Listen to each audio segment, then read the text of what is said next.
Olá, eu sou o professor Pedro Azevedo, doutor em Oncologia, e hoje nós vamos discutir sobre as principais perguntas pesquisadas na internet. Vamos lá?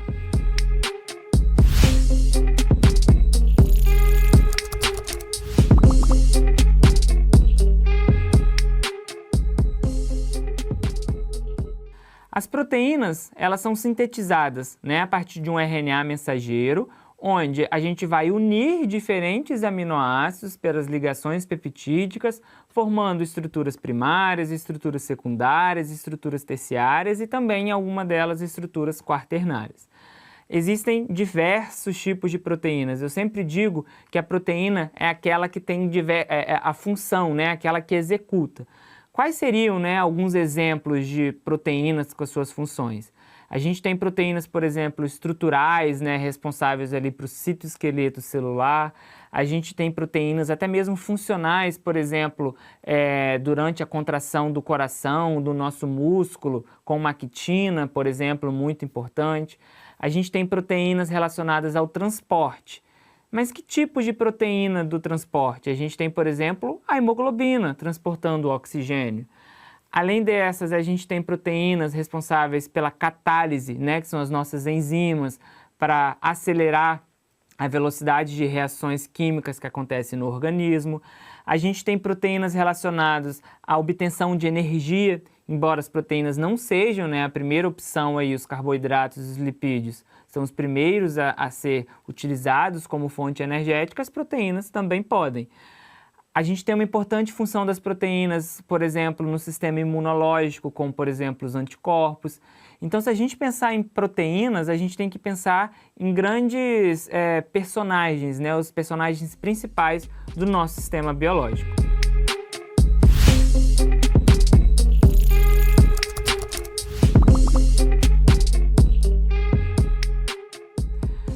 Quando eu tenho uma proteína com uma função de catálise, o que seria essa catálise? De aumentar, de acelerar a velocidade de transformação do meu substrato aos meus produtos.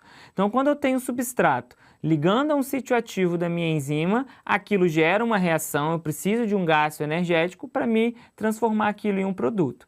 Se eu tenho essa proteína com essa função, ela é denominada como uma enzima, extremamente importante para o nosso metabolismo.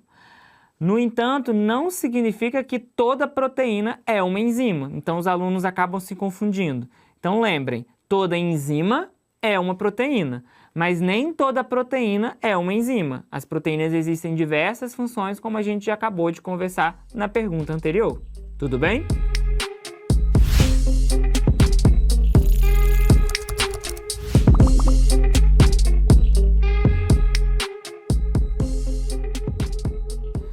Esses grupos prostéticos, eles são moléculas, eles são estruturas que se ligam, por exemplo, em enzimas, que não seja o sítio ativo, não seja o local exato onde o substrato ele vai se ligar.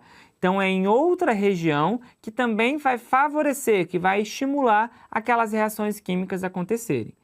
Esses grupos prostéticos, eles podem ser divididos em orgânicos e inorgânicos. Os orgânicos, eles podem ser denominados também como coenzimas e o inorgânico como cofator. Entre os orgânicos ou as coenzimas, elas são, por exemplo, a gente pode denominar aí a vitamina B12. Já, por exemplo, os cofatores, a gente tem o magnésio, que são estruturas, por exemplo, o magnésio, muito importante para diversas enzimas atuarem da maneira mais adequada, mais eficiente, com menor gasto energético. Perfeito?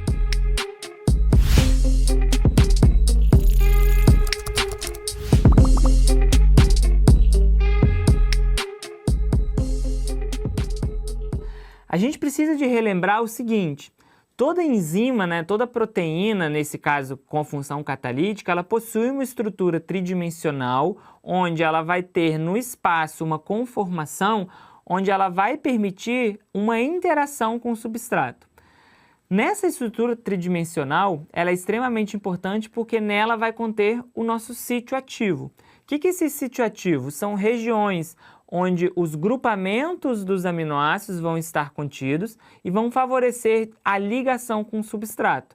E uma vez que esse substrato ele vai se ligar a esse sítio ativo, a essa região específica tridimensional nessa conformação, vai permitir a transformação do meu substrato em produto, que é, no caso, as reações químicas. E no papel da enzima, ela vai acelerar, ela vai diminuir a energia de ativação necessária para fazer essa transformação desse substrato em produto. Que isso na natureza poderia até acontecer, mas com um tempo muito maior, com uma energia de ativação muito maior do que a necessária, né, comparado com a enzima. Isso, consequentemente, talvez não seria viável, né, de forma fisiológica. E por conta disso, a enzima ela vem aí para tentar garantir, de fato, a viabilidade das reações químicas, como o nosso metabolismo e a geração de energia.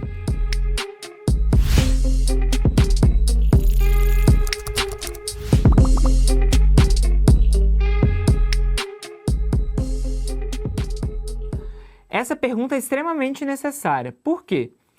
As enzimas, elas são extremamente importantes, né? As proteínas atuando como enzimas, elas são extremamente importantes porque elas aumentam a velocidade da reação química acontecer e diminuem a energia de ativação necessária para com que isso aconteça. Então, as reações, elas acontecem com uma fluidez muito maior. Se a gente pensar em metabolismo, toda a geração de ATP, a geração de energia, ela acontece a partir de reações químicas. E as enzimas, elas estão ali também presentes, favorecendo isso. Além disso, o que acontece? Por exemplo, durante o consumo dos nossos alimentos, digamos a lactose, a gente precisa de uma enzima para quebrar essa lactose, né, nos seus metabólitos para a gente conseguir absorver e consumir, né, aqueles carboidratos. Nesse caso, a gente precisa da enzima lactase. Então, a lactase, ela quebra a lactose em duas estruturas. Então, assim, as enzimas, elas são excepcionais, elas são muito importantes para, de fato, a gente garantir todas as reações químicas acontecerem, principalmente quando a gente pensa em metabolismo, em geração de energia ou até mesmo em absorção dos nutrientes, né, das macromoléculas no nosso organismo. Então, era isso. Né? Espero que essas perguntas tenham acrescentado mais o conhecimento de vocês e até o próximo vídeo, pessoal!